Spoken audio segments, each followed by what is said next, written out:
হে তরুণিয়া নওজওয়ান জওয়াকেরা, ইয়া মাই মুরব্বিয়ানিরা, বাবা রাসূলকে দেখে আল্লাহ নবী হযরত ইব্রাহিম খলিলুল্লাহ হুজুর আমার সফরে বার হয়ে গেলেন, ভ্রমণে বার হলেন। হুজুর আমার আস্তে আস্তে সফরে তিনি বার হয়ে গেলেন। বার হয়ে গিয়ে হুজুর বেশ কিছু দূর গেলেন, আরো কিছু দূর গেলেন, আরো কিছু দূর গেলেন। বহুদূর যাওয়ার পরে একটা সমুদ্র হুজুর দেখতে পেলেন।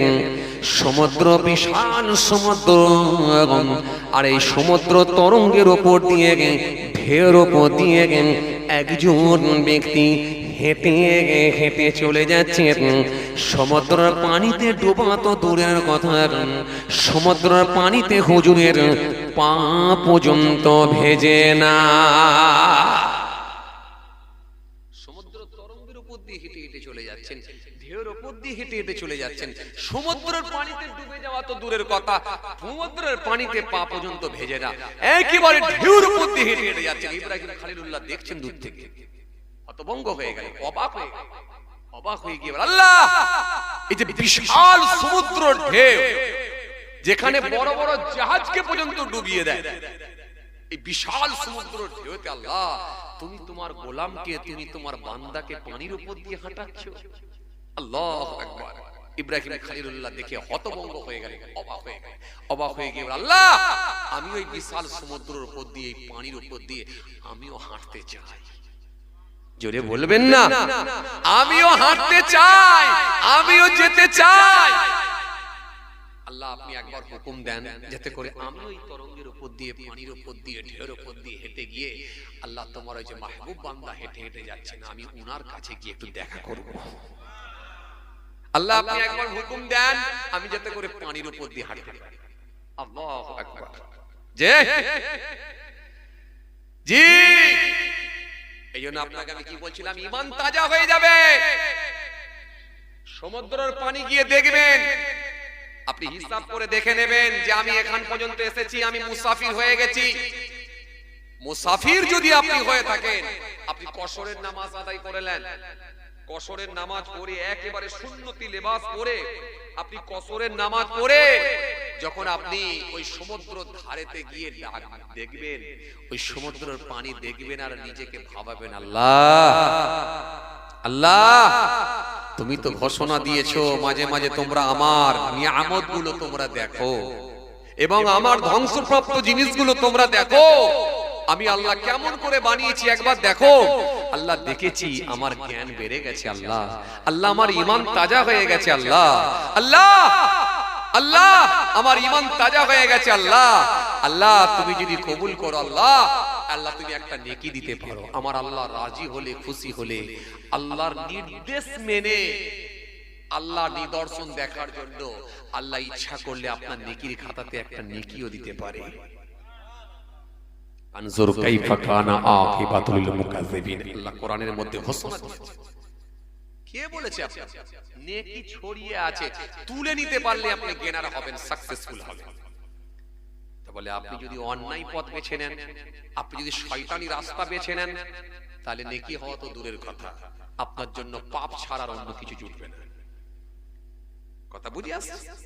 এই জন্য আপনি সব জায়গায় যেতে পারবেন যেখানে শরীয়ত আপনাকে হুকুম দিয়েছে। যেতে পারবেন আপনি, দার্জিলিং যেতে পারবেন, যেতে পারবেন আপনি দীঘায় বেড়াতে যেতে পারবেন, আপনি যেতে পারবেন, জি শুশুনিয়া পাহাড় দেখতে যেতে পারবেন, আপনি অযোধ্যা পাহাড় দেখতে যেতে পারবেন। এই আল্লাহর বানানো পাহাড় পর্বত, আল্লাহর বানানো ঝর্ণা, আল্লাহর বানানো সমুদ্র, এগুলোকে নিয়ে যখন নিজের একবার ভাবাবেন, আল্লাহ তুমি তো এগুলো সব তুমি বানিয়েছো আল্লাহ, এটা কোনো মানুষের ক্ষমতা নয়, মানুষের ক্ষমতার বাইরে, মানুষের কন্ট্রোলের, মানুষের ক্ষমতার বাইরে, মানুষের সাধ্যের বাইরে বলে যখন নিজেকে ভাবাবেন, আমার আল্লাহ ইচ্ছা করলে, খুশি হয়ে গেলে আপনার নেকির খাতাতে একটা নেকিও দিয়ে দিতে পারে। কথা কিছু বুঝে আসছে বাবাজি? ইব্রাহিম খলিলুল্লাহ তিনি হেঁটে হেঁটে হেঁটে হেঁটে যাচ্ছেন, যেতে যেতে যেতে যেতে বিশাল সমুদ্র দেখলেন। দেখে বলেন, আল্লাহ এই যে বিশাল সমুদ্র, এটা কোনো মানুষের তৈরি করা নয়, তোমারই বানানো আল্লাহ। আল্লাহ আমাকে অবাক করেছে আল্লাহ। আর এই পানির উপর দিয়ে আল্লাহ, আল্লাহ তুমি তোমার বান্দাকে হাঁটাচ্ছ কেমন ভাবে আল্লাহ, আল্লাহ আমি অবাক হয়ে গেছি আল্লাহ, আল্লাহ আল্লাহ আমি অবাক হয়ে গেছি আল্লাহ, আল্লাহ আমাকেও একটু ক্ষমতা দাও আল্লাহ, তুমি মেহেরবানি করে আমাকেও শক্তি দাও আল্লাহ, তুমি মেহেরবানি করে আমাকেও সেই ক্ষমতা দাও আল্লাহ, যাতে করে আমিও পানির উপর দিয়ে যে তোমার বান্দা, তোমার খাস বান্দার কাছে গিয়ে পৌঁছাতে পারি। ইব্রাহিম খলিলুল্লাহ আল্লাহর দরবারে দোয়া করলেন, আল্লাহ রাব্বুল আলামিন ওই দোয়াকে মঞ্জুর করলেন, কবুল করে নিলেন। কবুল করে নিলেন মানে ইব্রাহিম যাও, আমি আল্লাহ তোমাকে হুকুম দিলাম, যাও তুমি সমুদ্রের উপরে নেমে পড়ো, ওই সমুদ্র তরঙ্গের উপরে ঢেউয়ের উপর দিয়ে হেঁটে হেঁটে যাও, আমার মাহবুব বান্দা হেঁটে যাচ্ছে তার কাছে যাও। বলবেন না সুবহানাল্লাহ, যাও তুমি হেঁটে চলে যাও। হে তরুণিয়া নওজওয়ান জামাকেরা, ইয়া মাই মুরব্বিয়ানেরা, বাবার আসর রেখে দিয়ে কিতাবের মধ্যে পাওয়া যায় হযরত ইব্রাহিম খলিলুল্লাহ হুজুরা দেরি না করে হুজুর দরিয়ার উপর দিয়ে পানির উপর দিয়ে হাঁটতে লাগলেন, যেখানে বড় বড় জাহাজ পর্যন্ত টিকতে চায় না, এত ঢেউ, এত পানির উচ্ছ্বাস, এত পানির গতি, এত পানির উচ্ছ্বাস, সেখানে ইব্রাহিম খলিলুল্লাহ তিনি দরিয়ার উপর দিয়ে হেঁটে হেঁটে যেতে লাগলেন। হযরত ইব্রাহিম খলিলুল্লাহ আছেন, হুজুর আমার হেঁটে গেলেন, হেঁটে হেঁটে দরিয়ার উপর দিয়ে হাঁটতে লাগলেন। হুজুর আমার বহু দূর চলে গেলেন, আরো কিছু দূর গেলেন, আরো কিছু দূর গেলেন, দরিয়ার উপর দিয়ে বহু দূর যাওয়ার পরে আল্লাহ নবী হযরত ইব্রাহিম খলিলুল্লাহ দেখতে পেলেন যে মানুষটি পানির উপর দিয়ে হেঁটে হেঁটে যাচ্ছিলেন। আল্লাহ নবী হযরত ইব্রাহিম খলিলুল্লাহ ওই মানুষটার সামনে গিয়ে পৌঁছে গেলেন। হযরত সামনে গিয়ে পৌঁছালেন, সালাম দিলেন, আসসালামু আলাইকুম, জবাব দিলেন ওয়া আলাইকুম আসসালাম। ওই মানুষটার সামনে গিয়ে পৌঁছে গেলেন কে? হযরত ইব্রাহিম খলিলুল্লাহ। ये সালাম দিলেন, সালাম দেওয়ার পরে ওই আল্লাহওয়ালা ব্যক্তিটা তিনি সালামের জবাব দিলেন, দিয়ে হযরত ইব্রাহিম খলিলুল্লাহকে কিন্তু তিনি তখনও চেনেন না, তখনও চেনেন না, দেখছেন উনিও আমার মতো হয়তো আমল বেশি করেছে, তাই উনিও পানির উপর দিয়ে হাঁটছে। ইয়া আমল বেশি করলে আল্লাহর হয়ে গেলে আল্লাহ তো সব সম্ভব করে দেয়, কেন আল্লাহর ওয়াদা আছে তো যে বান্দা আমার হয়ে যাবে আমি আল্লাহ তার হয়ে যাব। খাজা গরিবে নামাজের জন্য তো সম্ভব হয়েছিল আনা সাগরের পানি লোটার মধ্যে তুলে নেওয়া, এ তো সম্ভব হয়েছিল খাজা গরিবে নামাজের জন্য, খাজা গরিবে নামাজের জন্য তো সম্ভব হয়েছিল আগুনের ইশারা দিয়ে পাথর ঝুলিয়ে দেওয়া, এ তো আল্লাহর কুদরতি ক্ষমতায় সব সম্ভব। খাজা গরিবে নামাজের জবানের দোয়া তো কবুল হয়েছে, এই জন্য তো সেদিনে জাদুকর খাজা গরিবে নামাজের সঙ্গে পেরে উঠতে পারেনি। কেন? খাজা গরিবের উপরে সাহায্য ছিল কার? স্বয়ং রব্বুল আলামিন আল্লাহ। এই জন্যই তো বড় পীর আব্দুল কাদের জিলানীর সঙ্গে পেরে উঠতে পারেনি। কেন? বড় পীর আব্দুল কাদের জিলানী রাহমাতুল্লাহ আলাইহি হুজুরের উপরে সাহায্য ছিল কার? স্বয়ং আল্লাহ, আল্লাহর সাহায্য ছিল। কে বড় পীর? যে বড় পীর ঘোষণা দিলেন, मैंने एक साल ना खाया ना पिया ना सोया, আমি এক বছর খাই না, পান করি না, ঘুমাই না। জোরে বলতে পারেন না? একটু খুশি মনে হয় না? আমি এক বছর খাই না, পান করি না, ঘুমাই না। मैंने 40 साल ऐसा कि ওযু से सुबह की नमाज पढ़ा, আমি 40 বছর এসার ওযুতে ফজরের নামাজ পড়েছি। 40 বছর এসার ওযুতে ফজরের নামাজ পড়েছি। ঘোষণা কার? বড় পীর সাহেব। और 15 साल सारे सारे रात एक पांव पर खड़ा होकर सुबह तक कुर्सी खत्म करता रहा। 15 বছর এক পায়ের উপরে দাঁড়িয়ে অপর পা তুলে নিয়ে, আবার এক পায়ের উপরে দাঁড়িয়ে অপর পা তুলে নিয়ে, এই রকম ভাবে আমি কোরআন শরীফ খতম করেছি। স্বাভাবিক যে ব্যক্তিটা ভালো প্রস্তুতি নেবে, ভালো প্রিপারেশন নেবে, ভালো পড়াশোনা করবে, নাম্বার তো ভালো পেয়ে যাবে। তুমি পড়াশোনা করুনি, তোমার রাগ হলে হবে? আরে কথা বলে না। তুমি পরীক্ষার আগে 15 দিন পড়ুনি, 10 দিনও পড়ুনি, যেদিনে পরীক্ষা তার 2 দিন আগে পড়ে পরীক্ষা দিতে যাচ্ছ, পরীক্ষার খাতা তো দেখছো সব অন্ধকার দেখছি। কিন্তু যে ছেলেটা ভালো স্টুডেন্ট, ভালো পড়াশোনায়, সে তো অনেকদিন আগে থেকে, আজ কথা সে 1 বছর আগে থেকে পড়ে আসছে, রেজাল্ট আমাকে ভালো করতে হবে। তো তোমার রাগ হলে তো কিছু করার নাই। কথা বলে না। তোমার রাগ হলে কিছু হবে? তুমি বসে বসে দেখবে সে খাতা ভর্তি করে লিখে দিয়ে স্ট্যান্ড করবে, বোর্ডে ভালো রেজাল্ট করবে, স্টার মার্ক পাবে, লেটার পাবে, ভালো নাম্বার পেয়ে বেরিয়ে যাবে। তুমি খালি দেখবে, কিছু করার নাই। বড় পীর আব্দুল কাদের জিলানী রহমাতুল্লাহ আলাইহি হুজুরের অনেক পরিশ্রম ছিল, অনেক ইবাদত ছিল, তো ভালো রেজাল্ট করবে স্বাভাবিক। খাজা গরিবে নওয়াজের অনেক ইবাদত ছিল, অনেক পরিশ্রম ছিল, তো ভালো রেজাল্ট করবে তো স্বাভাবিক। ফুরফুরা শরীফের আবু বকর সিদ্দিক রাহমাতুল্লাহ আলাইহি দাদা হুজুর কেবলা, জি জি, ভালো রেজাল্ট করবে তো স্বাভাবিক। অনেক পরিশ্রম ছিল, অনেক জিকির ছিল, অনেক তাসবিহ ছিল, অনেক নামাজ ছিল, অনেক রোজা ছিল, অনেক তাসবিহ ছিল, তো ভালো রেজাল্ট করবে তো স্বাভাবিক। কথা বলে না, ঠিক না? এ তো স্বাভাবিক। এ তো রাগ হলে কিছু করার নাই ভাই, এই রাগ হলে কিছু হবে? কাইয়ুমুজ জামান বড় পীর, কাইয়ুমুজ জামান বড় হুজুর পীর কেবলা রাহমাতুল্লাহ আলাইহি, যিনি এত বড় আল্লাহর মাহবুব ছিলেন, এত বড় আল্লাহর মাহবুব বান্দা ছিলেন, জি দাদা হুজুর পীর কেবলা রাহমাতুল্লাহ আলাইহির পূর্ণ কামেলিয়াত যিনি ছিলেন, তিনি হলেন কাইয়ুমুজ জামান হযরতে বড় হুজুর পীর কেবলা রাহমাতুল্লাহ আলাইহি। যিনি সম্পর্কে বড় দাদা হুজুর কেবলা বললেন, বাবা সারা পৃথিবীর আলেমরা কেতাবি ওয়াজ করে গো, কেতাবি ওয়াজ করে, আর আমার কাইয়ুমুজ জামান বড় ছেলে যখন ওয়াজ করে, আসমানি ওয়াজ করে। জোরে বলতে পারেন না?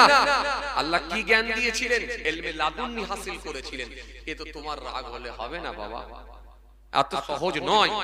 নামাজ ছিল, রোজা ছিল, দিন ছিল, ধর্ম ছিল, শরীয়ত ছিল, শুধু তাই নয় অন্যায় কাজগুলো থেকে নিজেকে বাঁচিয়ে নিতে সক্ষম হয়েছিল। জি, এত সহজ নাই। তিনার মধ্যে মিথ্যা নাই, তিনার মধ্যে সুদ নাই, তিনার মধ্যে ঘুষ নাই, তিনার মধ্যে অহমিকা নাই, তিনার মধ্যে হিংসা নাই, তিনার মধ্যে পরচর্চা নাই, নিজেকে বিরাট বড় শের বলে কখনো আওয়াজ তোলেন নাই, নিজেকে চুপিয়ে রেখেছেন, লুকিয়ে রেখেছেন, ছোট করেছেন, তাই আল্লাহ তিনাদেরকে বড় করেছেন। আজ তো আমি বড়, আমি বড়, কে বড় হবে? বড় হতে গিয়ে মারপিট লেগে যাচ্ছে। কথা ঠিক কিনা ভুল বলেন? কথা বলেন না কেন? এ বলছে আমি বড়, ও বলছে আমি বড়, এ বলছে ওর থেকে আমি শ্রেষ্ঠ, ও বলছে ও আমি ওর থেকে শ্রেষ্ঠ। কেউ কাউকে ছাড়তে নারাজ। এই এক আঙুল দেখালে ও 2 আঙুল নাই 3 আঙুল দেখায়, ও 2 আঙুল দেখালে আরেকজন 5 আঙুল দেখায়। খালি একটাই কথা, হাম কিসি সে কম নেই, আমি কম নয় তোমার থেকে। কি বলছো আমি কারোর থেকে কম নয়? উরি সর্বনাশ। তুই মারবি ইট ছুড়বি, আমি তোকে পাথর ছুড়ব। একটা মারলে 5টা মারব। সেই কোথায় চলে গেল? নবিয়ানা আদর্শ কোথায়? সেই সহ্য, সেই যে নবিয়ানা আদর্শ, সেই যে বিনয়ী, সেই যে নবিয়ানা আখলাক, সেই যে মিষ্টতা, সেই যে হাসি মুখ, সেই যে বিনয়ী, সেই যে শিষ্টাচার, সেই যে নবিয়ানা আদর্শ, সেইটা কোথায়? শেষ। কার কাছে যাবে না? বক্তাই বক্তাই মারপিট করছে আর সাধারণ লোকেরা দৌড়বে। কার কাছে যাবে? আগে ভাবতেন যে নেতারা মনে হয় খারাপ, নেতারাই মারপিট করে, এখন সব বক্তা বক্তা মারপিট করে ফেলছে। কথা বুঝতে পারছেন না? খালি ধান্দা কমে যাচ্ছে, পাতে ঝোল কম পড়ছে, রেগে অস্থির, মেরে ফেলবো, ফাটিয়ে ফেলবো, এই অবস্থা চলছে। আল্লাহ আমাদের সকলকে হেফাজত করে। এই ঝগড়ুটে বক্তাদেরকে দাওয়াত দেবেন না, যে দিকেই হোক, খবরদার না। আসবে আল্লাহ আল্লাহ রাসূলের কথা হবে, সেখানে এসে যদি 2 ঘন্টা শুধু সমালোচনা হবে, গীবত হবে, এদেরকে কেন পয়সা দিয়ে আপনারা নিয়ে আসেন? আপনাদেরও দোষ আছে। আপনারা নিয়ে আসছেন বলেই তো এরা লাই পেয়ে যাচ্ছে। যখন টানা বয়কট করবেন না, তখন দেখবেন ওই গালাগালি দেওয়া, লোকের বিরোধিতা করা বন্ধ করবে। ঠিক বলছি না ভুল বলছি? হ্যাঁ, কিছু যদি বলার দরকার হয়, যার কথা তার সামনে যে বলো। সোশ্যাল মিডিয়ায় কেন ঝগড়া করছো? লোক হাসাচ্ছ কেন? অন্য কমিউনিটির মানুষকে কেন হাসাচ্ছ? তোমার লজ্জা লাগে না? আল্লাহ আমাদের সকলকে বোঝার তৌফিক দেন। জোরে বলি আল্লাহুম্মা আমিন। ভাইরা আমার, বন্ধুরা আমার, সাথী মহব্বতের ভাইরা, যে কথা বোঝাতে চাইছিলাম, আসেন খেয়াল করেন, খুব ধ্যান দেন।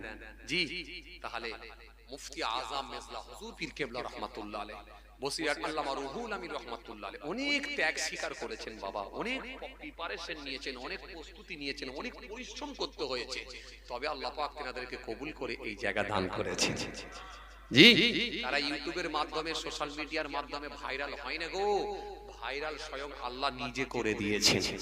খাজা গরিবে নওয়াজ সোশ্যাল মিডিয়ার মাধ্যমে ভাইরাল হয় না গো, সোশ্যাল মিডিয়াকে কাজে লাগিয়ে আমাকে মানো বলে ভাইরাল হতে যায় না। খাজা গরিবে নওয়াজকে আল্লাহ নিজে ভাইরাল করে দিয়েছেন, তাই গোটা পৃথিবীর মানুষ আসছে খাজা গরিবে নওয়াজের দরবারে। জি, ফুরফুরা শরীফের আবু বকর সিদ্দিক রাহমাতুল্লাহ আলাইহি হুজুরের দরবারে বাংলা আসাম থেকে লোক আসছে গো, কারণ নিজে ভাইরাল হয়নি, সোশ্যাল মিডিয়াকে কাজে লাগিয়ে ভাইরাল হতে যায়নি গো, আল্লাহর হয়ে গেছে, আল্লাহ নিজে খুশি হয়ে আপনাদেরকে ভাইরাল করে দিয়েছে। কথা বুঝে আসছে? আসেন অল্প সময় দু চার কথা আলোচনা করছি, খুব বেশি সময় নেব না, খুব বেশি কষ্ট দেবো না। আপনারা জ্ঞানী মানুষ, জানেওয়ালা ব্যক্তি, আপনারা যথেষ্ট আলহামদুলিল্লাহ ইসলাম সম্পর্কে যথেষ্ট আপনারা সজাগ, যথেষ্ট আপনারা দিনের সঙ্গে সম্পৃক্ত, যথেষ্ট আপনারা খোদাবিরু ধার্মিক মানুষ। আসেন, ভুল বুঝবেন না, রাগ করবেন না, আমি আপনাদেরকে এতটুকুই বোঝাতে চাইছি যে নিজের জায়গাটা তৈরি করে ফেলতে হবে। বেঁচে থাকা আছি, বেঁচে আছি, বেঁচে আছেন মানে এখনো সময় আছে, এই বেঁচে থাকা অবস্থায় নিজের জায়গা তৈরি করে ফেলতে হবে। নিজের জায়গা যদি তৈরি করতে পারেন আপনি জ্ঞানী হবেন। আর যদি ও ভালো নয়, ও ভালো নয়, ওই খারাপ, ও এই হয়েছে সে হয়েছে, যদি আগুন তোলেন তাহলে আপনি নিজে ধ্বংস হয়ে যাবেন। আপনি আপনার নিজের জায়গাটা ভালো করে নেবেন, ব্যাস পাশ কাটিয়ে চলুন, বেঁচে যাবেন, বেঁচে যাবেন। আসেন, যেখান থেকে বলতে বলতে বলতে বলতে আমি এতদূর চলে এলাম, হযরত ইব্রাহিম খলিলুল্লাহ মনে আছে আপনাদের বাবা? মনে আছে? ইব্রাহিম খলিলুল্লাহ দরিয়ার উপর দিয়ে, পানির উপর দিয়ে হেঁটে হেঁটে গেলেন, গিয়ে আল্লাহর মাহবুব বান্দার সঙ্গে দেখা হলো, সালাম দিলেন, আসসালামু আলাইকুম। কিতাবের মধ্যে এসেছে, নাজহাতুল মাজালিস কিতাবের মধ্যে এসেছে এই ঘটনাটা। নাজহাতুল মাজালিস কিতাব থেকে বলছি, আমি দেখেছি, কিতাব পড়েছি। জি, কিতাব পড়ে আমি বলি, আমি কারো শুনে বলি না, আপনারা জানেন। আল্লাহ যতটুকু বলান কিতাব পড়ে, আমি যতটুকু পড়ি এর ভেতর থেকে আলোচনা করি। নাজহাতুল মাজালিস কিতাবের মধ্যে পাওয়া যায়, ইব্রাহিম খলিলুল্লাহ দরিয়ার উপরে গিয়ে পানির উপরে দাঁড়িয়ে দাঁড়িয়ে সালাম দিলেন, দিয়ে কথোপকথন শুরু করলেন। জোরে বলতে পারেন না? আরো জোরে হয় না? হে তরুণিয়া নওজওয়ান জওয়াকেরা,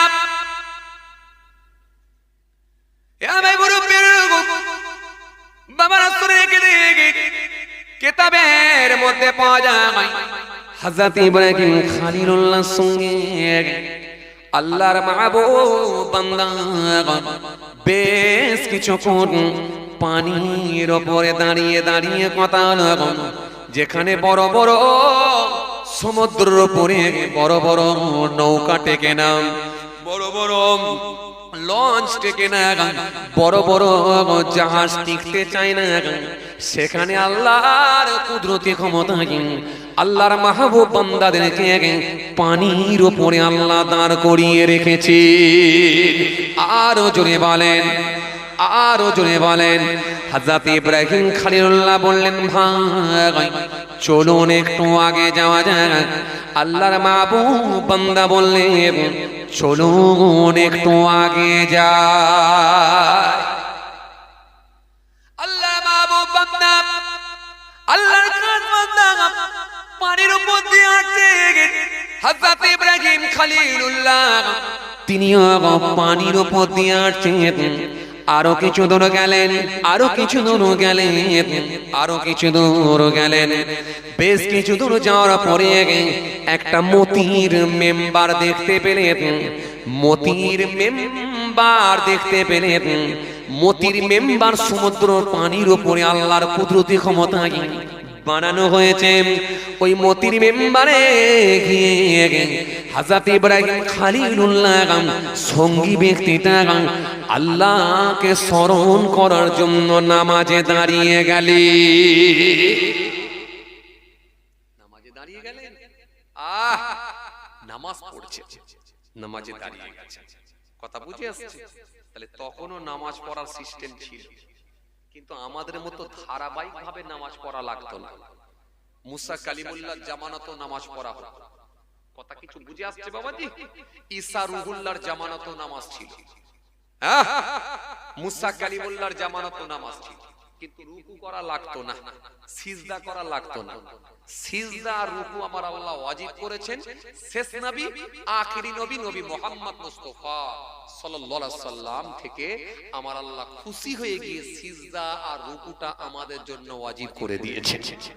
ইয়া আইয়ুহাল্লাযীনা আমানু রুকউ ওয়াসজুদু, আল্লাহ কোরআনের মধ্যে ঘোষণা দিলেন, এই বান্দারেরা রুকু করো এবং সিজদা করো।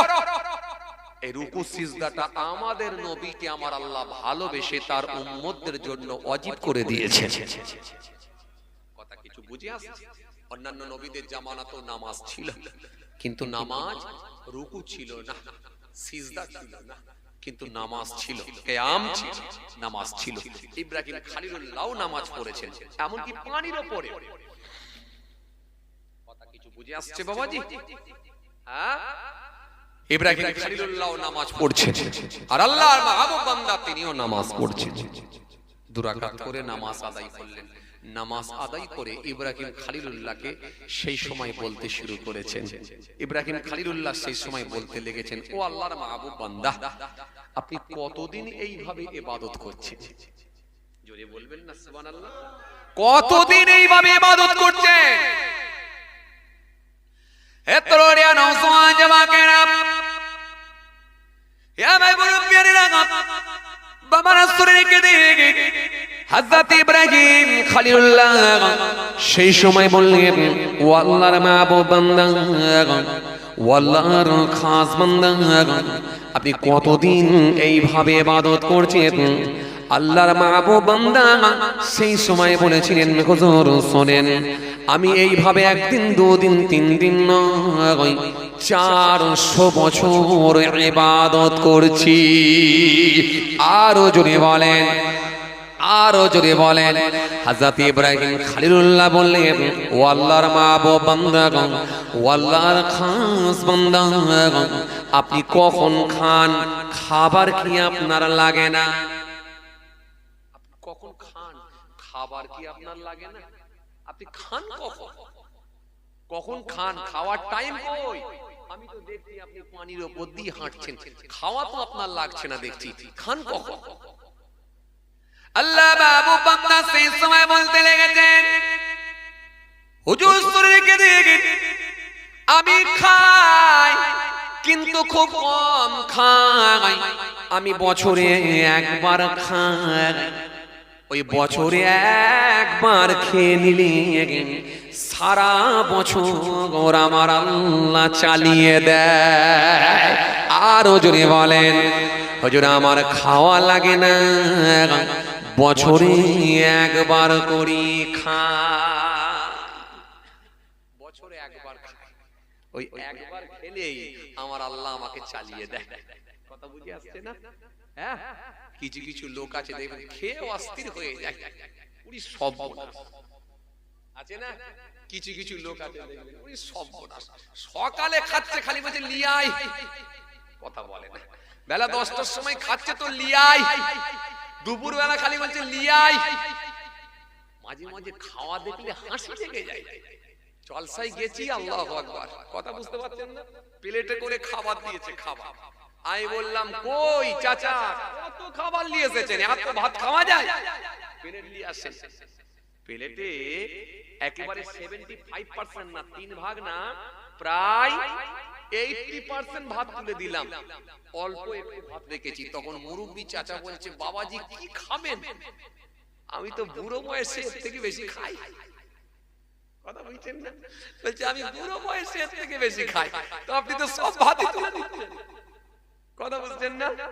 মুরব্বি মানুষটা তখন হাসতে হাসতে বলছে, বাবাজি আমি তো এর থেকে বেশি খাই, মাঠ থেকে খেয়ে এলে না ডবল খেয়ে নেবো। আমার তখন একটু হাসি লেগে গেল। কথা বুঝতে পারছেন? নবী হাদিস পাকের মধ্যে বলেছেন যে মুমিন খায়, ইমানদার খায় 1 পাকস্থলীতে, আর বেঈমান খায় 7 পাকস্থলীতে। আমার তখন মনে পড়ে গেল আসলে এর খাওয়াতি গোলমাল আছে। কথা বলেন না, এই খাওয়াতি গোলমাল আছে। আরে শোনেন, বেশি খাবেন না, বেশি খাবেন না, বেশি খাবেন তাড়াতাড়ি বেশি রোগ দেরি ঢুকবে। কে বলেছে আপনাকে? আপনি সমস্ত আউলিয়া কিরামদের জীবনী পড়ে দেখেন, সব অল্প খেতেন, সব অল্প খেতেন। অল্প করলে, অল্প খেলে শরীর সুস্থ থাকে, ইবাদত করতে আপনি সক্ষম হবেন, জিকির করতে সক্ষম হবেন। অল্প খান, বেশি খেতে হবে না। কে বলেছে আপনাকে কম খেলে মরে যাবেন? ফালতু কথা বাদ দেন। আল্লাহ মরণ আপনার যখন লিখে রেখেছে তখনই হবে, কথা বুঝে আসছে। বরং অল্প খান, লংজিভিটি বেশি হবে, লংজিভিটি বেশি হবে। কিতাবের মধ্যে এসেছে এক বেঈমান লোক এলো রাসূলুল্লাহ দরবারে। জি, কিতাবের মধ্যে এসেছে, হাদিস পাকের মধ্যে এসেছে, এক বেঈমান লোক এলো রাসূলুল্লাহ দরবারে। আল্লাহর নবীর দরবারে যখন এসেছে, আল্লাহর নবীর দরবারে আসার পরে আল্লাহর নবী সাল্লাল্লাহু আলাইহি ওয়াসাল্লাম বললেন, হে আনাস, যাও, যতই হোক বেঈমান হোক গো, কিন্তু আমার তো মেহমান, আমার মেহমান, আমার অতিথি, যাও একে একটু খাবারের ব্যবস্থা করো।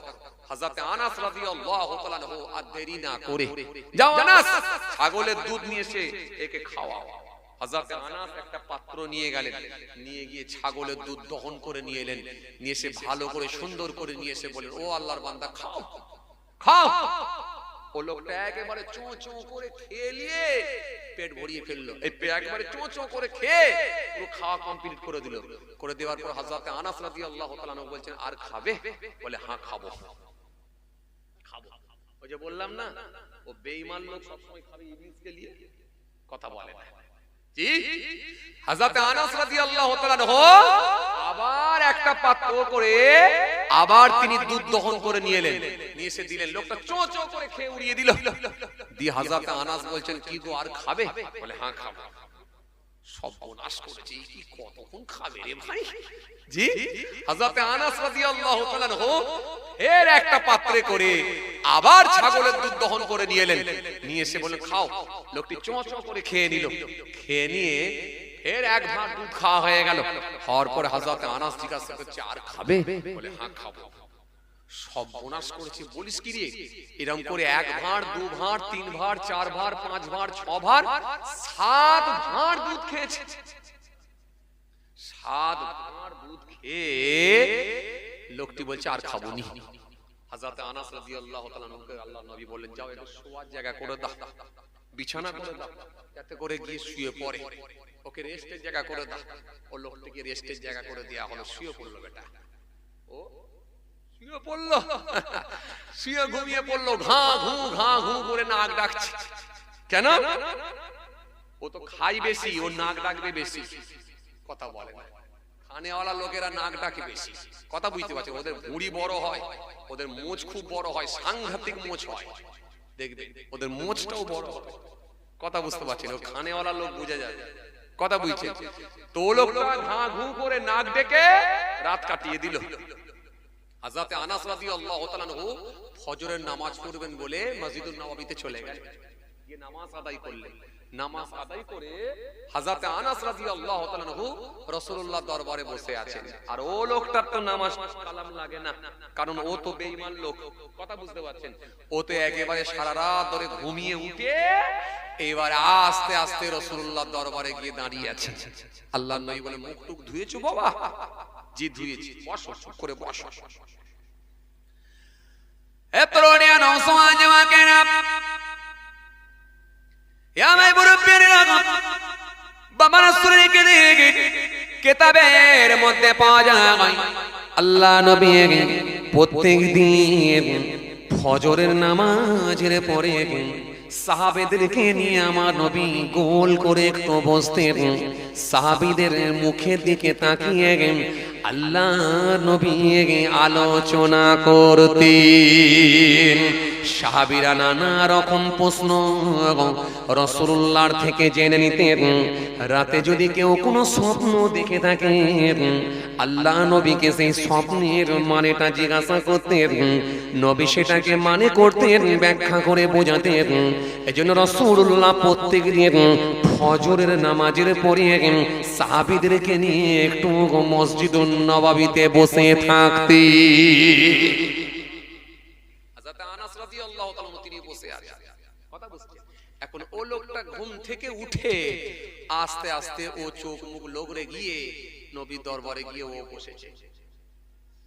আল্লাহ নবী সেই সময় বললেন, বাবা তুমি কিছু মুখ ধুয়েছ? জি হ্যাঁ মুখ দিয়েছি। রাসূলুল্লাহ দরবারে কিছুক্ষণ বসে রইলেন। কিছুক্ষণ পরেতে সে মানুষটার অন্তরে আমার আল্লাহ এমন মুহাব্বত তৈরি করে দিলেন, এত ভালোবাসা তৈরি হয়ে গেল, লোকটি আর সহ্য করতে না পেরে আল্লাহ নবীর হাতে হাত দিয়ে কালেমা পড়ে ঈমান কবুল করে নিলি। আরো জোরে বলেন, আরো জোরে বলেন। লোকটি ইমানদার হয়ে গেল, কালেমা পড়ে নিল। কেন? আমার নবী সুন্দর করে জানিয়েছেন, হাদিস পাকের মধ্যে পাওয়া যায়, আল্লাহ নবী সুন্দর করে বলেছেন, সুন্দর করে আমার নবী জানিয়ে দিয়েছেন, সুন্দর করে আমার নবী বলেছেন, ইসলাম ওই সমস্ত গুনাহ বিনষ্ট করে যাহা তার পূর্বে করিয়াছিল। ইন্নাল ইসলাম ইয়াহদিমু মা কানা ক্বাবলাহু ওয়া ইন্নাল হিজরাতা তুহদিমু মা কানা ক্বাবলাহা ওয়া ইন্নাল হজ্জা ইয়াহদিমু মা কানা ক্বাবলাহু। আল্লাহ নবী সুন্দর করে বললেন, ইসলাম ওই সমস্ত গুনাহ বিনষ্ট করে যাহা তার পূর্বে করিয়াছিল। যদি কোনো ব্যক্তি ঈমান কবুল করে, যদি কোনো ব্যক্তি আল্লাহকে মেনে নেয়, রব বলে মেনে নেয়, আমি রাসূলুল্লাহকে রাসূল বলে মেনে নেয়, ঈমান কবুল করে, আমার আল্লাহ তো খুশি হয়ে যায়, তার পূর্বের গুনাহগুলোকে আমার আল্লাহ মাফ করে দেয়। ইন্নাল ইসলাম ইয়াহদিমু মা কানা ক্বাবলাহু ওয়া ইন্নাল হিজরাতা তুহদিমু মা কানা ক্বাবলাহা ওয়া ইন্নাল হজ্জা ইয়াহদিমু মা কানা ক্বাবলাহু। ইসলাম ওই সমস্ত গুনাহ বিনষ্ট করে যাহা তাহার পূর্বে করিয়াছে। যদি কোনো বেঈমান, যদি কোনো গায়ের কম, যদি কোনো মুসলমান সে ভবিষ্যতে কোনোদিন যদি তার চেতনা ফিরে যায়, যদি মনে হয় ইসলাম ধর্মটাই সত্য ধর্ম, সে যদি ঈমান কবুল করে নেয়, আমার আল্লাহ ইচ্ছা করলে তার পূর্বের গুনাহগুলোকে মাফ করে দিতে পারে। এর নাম ইসলাম। আর কি? ওয়া ইন্নাল হিজরাতা তুহদিমু মা কানা ক্বাবলাহু। হিজরাত ওই সমস্ত গুনাহ বিনষ্ট করে যাহা তাহার পূর্বে করিয়াছিল। যদি কোনো ব্যক্তি এক জায়গা থেকে আরেক জায়গায় হিজরত করতে বাধ্য হয়, সে যদি মনে করে আমি স্বাধীনভাবে ধর্ম পালন করতে পারছি না, অক্ষম হয়ে পড়েছি, আমার নামাজকে টিকিয়ে রাখতে হবে, আমার কোরআনকে টিকিয়ে রাখতে হবে, আমার ঈমানকে টিকিয়ে রাখতে হবে, আমার দ্বীনকে টিকিয়ে রাখতে হবে, এই কথা মনে করে যদি এক জায়গা থেকে আরেক জায়গায় যদি হিজরত করে চলে যায়, এই দ্বীনকে প্রতিষ্ঠিত, দ্বীনকে কায়েম রাখার জন্য, দ্বীনকে টিকিয়ে রাখার জন্য যদি এক জায়গা থেকে আরেক জায়গায় হিজরত করে, আমার নবী জানিয়ে দিলেন, আমার আল্লাহ ইচ্ছা করলে তার আগের গুনাহগুলোকে মাফ করে দিয়ে থাকে। কথা কিছু বুঝে আসছে বাবাজি? আর কি? আর কি?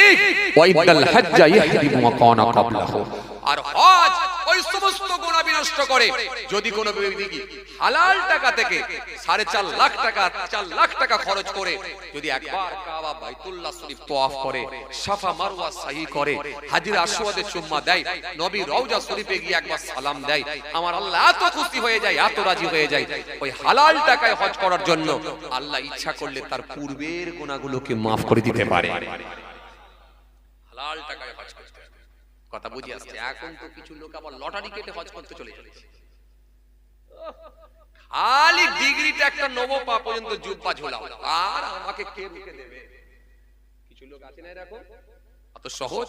হজ করতে যাওয়ার আগে লুঙ্গির খোঁট তুলে দিয়ে গালিগালাজ করেছিল, ফিরে এসে সেই একই অবস্থা দেখালো। পাল্টানো না তোমার অভ্যাস, শুধু পাল্টানো হলো লেবাস। মাথায় দিলে টুপি, লোকের পিছনে চালাচ্ছ কূটনীতি, গুনবে যেমন তসবিহ, অহংকার রিয়া ফাখর কি করে করবি? একবার কি ভেবে দেখবি? আছে না কিছু লোক এরকম আছে? হ্যাঁ, পুরো এলাকাকে একেবারে এলাকার মানুষকে রুষ্ট করে তোলে, এলাকার মানুষকে, জি, এলাকার মানুষের সঙ্গে এত খারাপ আচরণ করে, খারাপ ব্যবহার করে, এলাকার মানুষরা তার উপর রুষ্ট হয়ে গেছে, এলাকার মানুষরা তার উপর অসন্তুষ্ট হয়ে গেছে, এলাকার মানুষরা তার উপর নারাজ হয়ে গেছে। ওইরকম হজের কোনো দাম নাই। আসেন, হালাল টাকায় হজ করে যদি শরীয়ত মোতাবেক যদি চলতে পারেন, আমার আল্লাহ ইচ্ছা করলে পূর্বের গুনাহকে আপনার maaf করে দিতে পারে। আসেন, খেয়াল করেন, যে কথা বলতে বলতে চলে আসছিলাম বাবাজি আমার ভাইরা, হযরত আনাস রাদিয়াল্লাহু তাআলা আনহুর কথা বলছিলাম, তাই তো নাকি গো? জি, এই লোকটা ঈমান কবুল করে নিলেন, ঈমান কবুল করার পরে আল্লাহ নবী সাল্লাল্লাহু আলাইহি ওয়াসাল্লাম বললেন, আনাস যাও এইবারে ওই লোকটাকে আবার একটু খাবারের ব্যবস্থা করে দাও। জোরে বলবেন না, আরে জোরে বলবেন না। হযরত আনাস রাদিয়াল্লাহু তাআলা থাকতে পারলেন না, হুজুর সহ্য করতে না পেরে একটা ভার নিয়ে গেলেন, পাত্র নিয়ে গেলেন, পাত্র নিয়ে গিয়ে এক ভার দুধ নিয়ে এলেন। দুধ নিয়ে এসে লোকটিকে বললেন খাও। লোকটি আস্তে আস্তে দুধটা খাওয়া কমপ্লিট হয়ে গেল, দুধ খাওয়া সম্পূর্ণ হয়ে গেল। হযরতে আনাস জানে লোকটি রাতের বেলা 7 ভার খেয়েছে, এখনো ব্রেক হবে না, চলো আমাকে আবার ভারে করে দুধ আনতে হবে। হযরতে আনাস ভার নিয়ে আবার দুধ আনতে যাচ্ছে। আল্লাহ নবী বললেন থামো আনাস, লোকটাকে একবার জিজ্ঞাসা করে দেখো আর খাবে নাকি, খাবে নাকি জিজ্ঞেস করে দেখো, তুমি আনতে চলে যাবে। আরে দাঁড়াও আনাস, জিজ্ঞাসা করো। জি, হাদিস পাকের মধ্যে পাওয়া যায় হযরতে আনাস চমকে মনে মনে ভাবলেন রাতের বেলা যে লোকটা 7 ভার দুধ খেয়েছে, এ কি এত সহজে ব্রেক মারবে? কথা বলে এত সহজে কি ব্রেক করবে? ও ছাড়ার লোক। আরে কমপক্ষে তো 5 ভার খাবেই। 7 ভার যে লোকটা রাতের বেলা খায়, সে তো দিনের বেলা 5 ভার খাবেই। তো এত সহজে কি আনতে যাচ্ছিলেন। হযরতে আনাস দাঁড়িয়ে গেলেন, যেহেতু রাসূলুল্লাহ বলেছেন দাঁড়িয়ে গেলেন। দাঁড়িয়ে গিয়ে হযরতে আনাস জিজ্ঞাসা করলেন, বাবা তুমি কি আর দুধ খাবে? তোমার জন্য নিয়ে আসবো? বলে হুজুর আর খেতে পারবো না, পেট ভরে গেছে। জোরে বলবেন না, আর জোরে বলবেন না। হযরতে আনাস রাদিয়াল্লাহু তাআলা চমকে উঠলেন, চমকে উঠে বলে ইয়া রাসূলুল্লাহ, এই মানুষটার এত পরিবর্তন কেমন করে ঘটে? রাতের বেলা যে লোক 7 ভার খায়, এখন এক ভারেতেই শেষ হয়ে যায়। আল্লাহ নবী সেই সময় বললেন, শোনো আনাস, রাতের বেলা ও ঈমান কবুল করে না, ও বেঈমান ছিল, ঈমান কবুল করে না, এজন্য ও একা খায় না, বরং সঙ্গে ইবলিস শয়তানও খেয়েছে, সহযোগিতা করেছে, ইবলিস খেয়েছে। আর এখনো ঈমান কবুল করার পরে আল্লাহর নাম নিয়ে যখনই খেয়েছে, ওর অল্পতি খাবারই ওর খোদা নিবারণ হয়ে গেছে। এজন্য আল্লাহ নবী বললেন, না শোনো শোনো, এখনো ঈমান এনে আল্লাহর নাম নিয়ে খেয়েছে, এই জন্য খাওয়াতে এত পরিবর্তন। যে রাসূলুল্লাহ বললেন ঈমানদার খায় 1 পাকস্থলীতে, আর বেঈমান খায় 7 পাকস্থলীতে। এই জন্য বেঈমান লোকেরা আল্লাহর নাম নিয়ে খায় না, খালি নিয়ে সো করে। শুধু বেঈমান কেন, কিছু মুসলমানও আছে এরা আল্লাহর নাম নিয়ে খায় না, কথা বলে না। হোটেলে পেট পূরণের ব্যবস্থা করেছে, 55 টাকায় পেট পূরণ। হোটেলওয়ালা ঘাবড়ে যাচ্ছে, কাকে খেতে বসেছি রে, ই তো পুরো হাঁড়ি শেষ করে ফেললো। 6 বার ভাত নিয়েছে, এখনো বলছে কথা বুঝতে পারছেন না? লাস্টে হোটেলওয়ালা বলে এ কারবার চলবে না। সব বোনা এরকম যদি 3টে লোক দিনের বেলা ঢুকে যায় না, শেষ। কথা বলে, কথা বলছেন না কেন? ও তো ইবলিসকে নিয়ে খাচ্ছে, খালি বলছে নিয়ে আয়।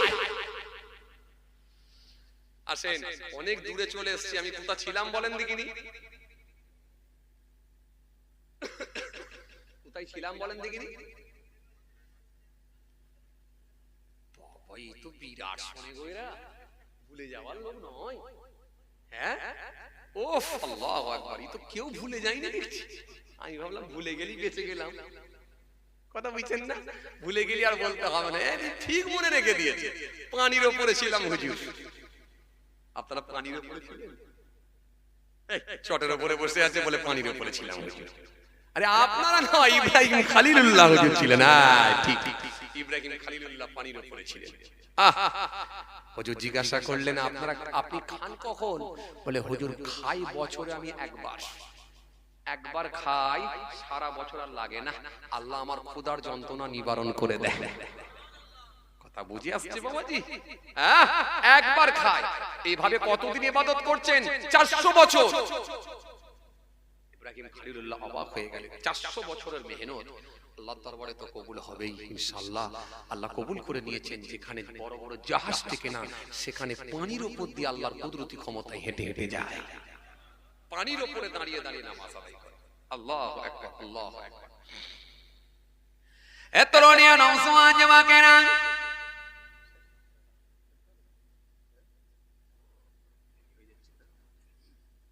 আল্লাহ 12:30 হয়ে গেছে। থাক, আর কষ্ট দেবো নি আপনাদেরকে।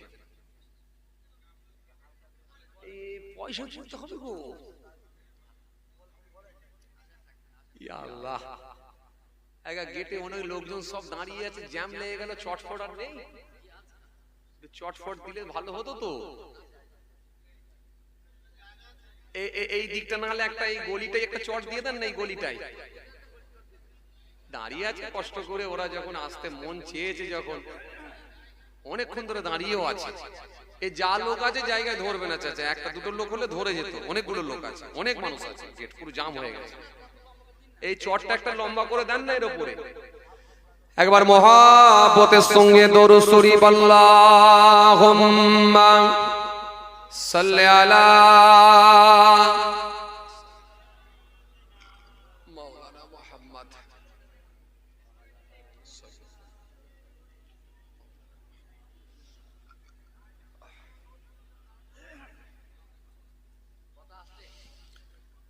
জোরে জোরে পড়েন আল্লাহুম্মা সাল্লি আলা সাইয়্যিদিনা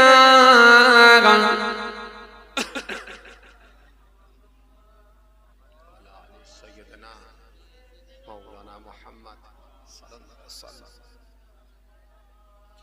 আওয়াজ করে মহব্বতের সঙ্গে পড়েন না বাবা, আওয়াজ দিয়ে মহব্বতের সঙ্গে পড়েন আল্লাহুম্মা সাল্লি আলা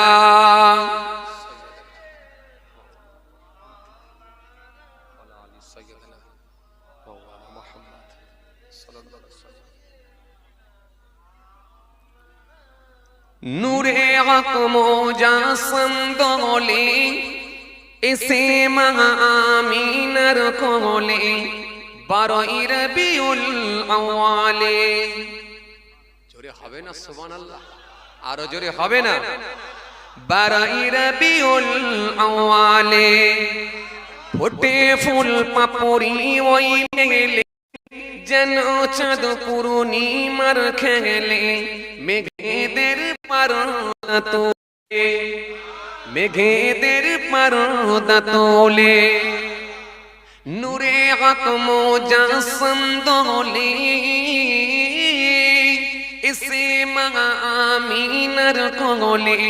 12 রবিউল আউয়ালে, 12 রবিউল আউয়ালে ফোটে ফুল পাপড়ি ওই মেঘলে, যেন চাঁদ পূর্ণিমার খেলে। মেঘেদের পর্দা তোলে, মেঘেদের পর্দা তোলে। আল্লাহুম্মা সাইয়্যিদিনা মাওলানা মুহাম্মদ। আওয়াজ দিয়ে ওয়া আলা আলি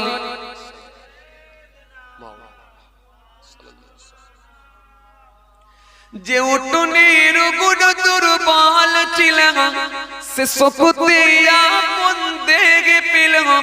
ওই শুকনো ছিল দুধের বাট, সে বাটতে দুধ জেগে ফিরে গেল। যে দেখল রহমতি নূর, হলো তার আধার মনের দূর। কি শক্তি নূরের ফুলে, কি শক্তি নূরের ফুলে। নূরে আকম জাসম দোলে এসে মা আমিনার কোলে। 12 রবিউল আউয়ালে, 12 রবিউল আউয়ালে ফোটে ফুল পাপড়ি ওই মেঘলে, যেন চাঁদ পূর্ণিমার খেলে মেঘেদের পর্দা তোলে, মেঘেদের পর্দা তোলে। আল্লাহুম্মা সাইয়্যিদানা মাওলানা মুহাম্মদ ওয়া আলি সাইয়্যিদানা মাওলানা মুহাম্মদ সাল্লাল্লাহু আলাইহি ওয়াসাল্লাম।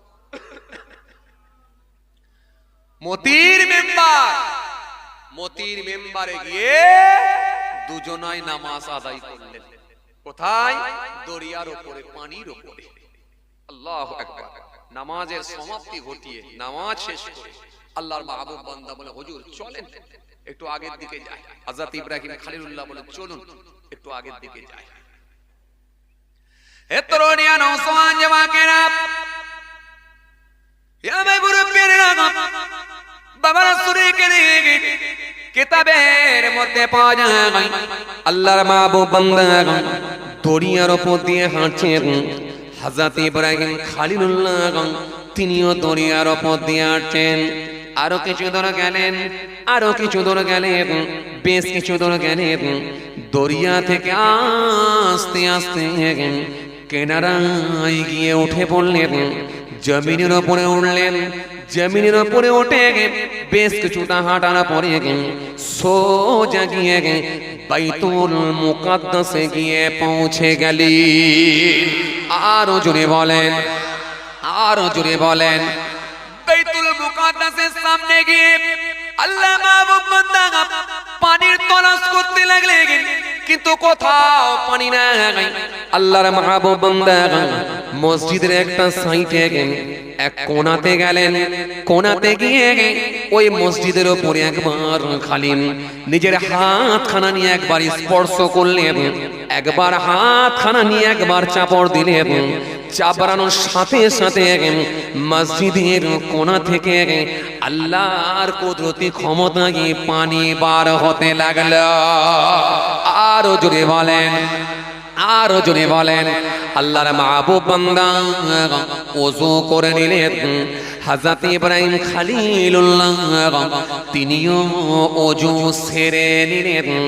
দুজনাই বাইতুল মুকাদ্দাসে গিয়ে দুজনাই গিয়ে নামাজ আদায় করে নিলেন।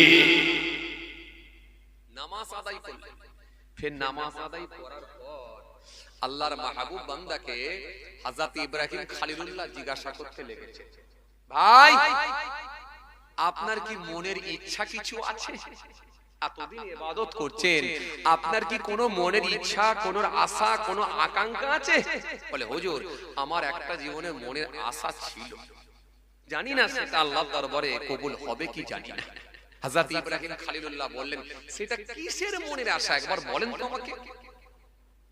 আল্লাহ মাহবুব বান্দা সেই সময় বলতে লেগেছেন, হুজুর শুনে রেখে দিন, আপনাকে তো আমি জানি না, আপনাকে তো আমি চিনি না, আপনার সঙ্গে আমার পরিচয় হয়েছে সমুদ্রের উপরে পরিচয় হলো। তবে হুজুর শোনেন, আমি শুনেছি এই জামানার একজন বিখ্যাত নবীকে আল্লাহ পাঠিয়েছেন, যিনি আর অন্য কেউ নয়, যিনি হলেন হযরত ইব্রাহিম খলিলুল্লাহ, যিনি আল্লাহর বন্ধু, আল্লাহর দোস্ত, যিনাকে আমার আল্লাহ এই জামানায় পাঠিয়েছেন। তবে আমার বড় ইচ্ছা, আমার বড় আশা, বড় আকাঙ্ক্ষা, জীবনে এতদিন বেঁচে রইলাম, আমার শেষ মুহূর্তে আমি আল্লাহ দরবারে একবার ইচ্ছা, আল্লাহ যদি একবার ইব্রাহিম খলিলুল্লাহকে দেখিয়ে দিতেন, নিজে চোখে একবার দেখতাম, আমার স্বপ্নটা পূরণ হতো। আর ইব্রাহিম খলিলুল্লাহকে যদি একবার দেখতে পেতাম, আর জীবনে বাঁচার ইচ্ছা ছিল না, আল্লাহর জন্য জীবন বিসর্জন দিয়ে দিতাম। আরো জোরে বলেন, হুজুর আমার শেষ ইচ্ছা একটা, একবার ইব্রাহিম খলিলুল্লাহকে দেখব। আল্লাহু আকবার, আল্লাহু আকবার, জিন্দাবাদ, জিন্দাবাদ। হযরত ইব্রাহিম খলিলুল্লাহ কথা শোনার পরে আল্লাহ নবী হযরত ইব্রাহিম খলিলুল্লাহ হুজুর সহ্য করতে পারলেন না, সঙ্গী মানুষটাকে বললেন, ভাই জীবনের শেষ ইচ্ছা একবার ইব্রাহিম খলিলুল্লাহকে দেখবেন। ইব্রাহিম খলিলুল্লাহ আপনার পাশে দাঁড়িয়ে আছি। আরো জোরে বলেন, আমি আর অন্য কেউ নই, যিনাকে আপনি তলাশ করছেন, যিনাকে আপনি খুঁজছেন, অন্বেষণ করছেন, তিনি আর অন্য কেউ নয়, তিনি হলেন হযরত ইব্রাহিম খলিলুল্লাহ। যখনই তিনি এই পরিচয় খানা দিয়েছেন, আল্লাহর মাহবুব বান্দা হযরত ইব্রাহিম নবীর দিকে তাকালেন, এক দৃষ্টি দেখলেন, এক দৃষ্টি তাকিয়ে আল্লাহু আকবার বলে চোখ বন্ধ করলেন। চোখ বন্ধ করে জমিনের উপরে শুয়ে পড়লেন। শুয়ে পড়ার সাথে সাথে হুজুর ইন্তেকাল হয়ে গেলেন। ইন্না লিল্লাহি ওয়া ইন্না ইলাইহি রাজিউন। হুজুর ইন্তেকাল হয়ে গেলেন, আল্লাহ ডাকে সাড়া দিয়ে চলে গেলেন। আল্লাহর মাহবুব বান্দা তিনি ইন্তেকাল হয়ে গেলেন। ইচ্ছা ছিল, শেষ ইচ্ছা ইব্রাহিম খলিলুল্লাহকে দেখব, আর ইব্রাহিম খলিলুল্লাহকে দেখলি আমি আল্লাহর দরবারে চলে যেতে চাই। আল্লাহ সেটাও কবুল করে নিলেন, তিনি ইন্তেকাল হয়ে গেলেন। হযরত ইব্রাহিম খলিলুল্লাহ তিনাকে আস্তে আস্তে কাফন পরাবার ব্যবস্থা করলেন, জানাজার নামাজ আদায় করলেন। হুজুর বাইতুল মুকাদ্দাসের পাশাপাশি কোন একটা জায়গায় গিয়ে দাফন করে দিলেন। ইব্রাহিম খলিলুল্লাহর সাথী তিনি চলে গেলেন। মনটা বড় খারাপ হয়ে গেল ইব্রাহিম খলিলুল্লাহ, মনটা খুব খারাপ। এত সময় ধরে একসঙ্গে সফর করছিলাম, আমাকে ছেড়ে চলে গেল, লোকটি আল্লাহর ডাকে সাড়া দিল, মনটা খুব খারাপ।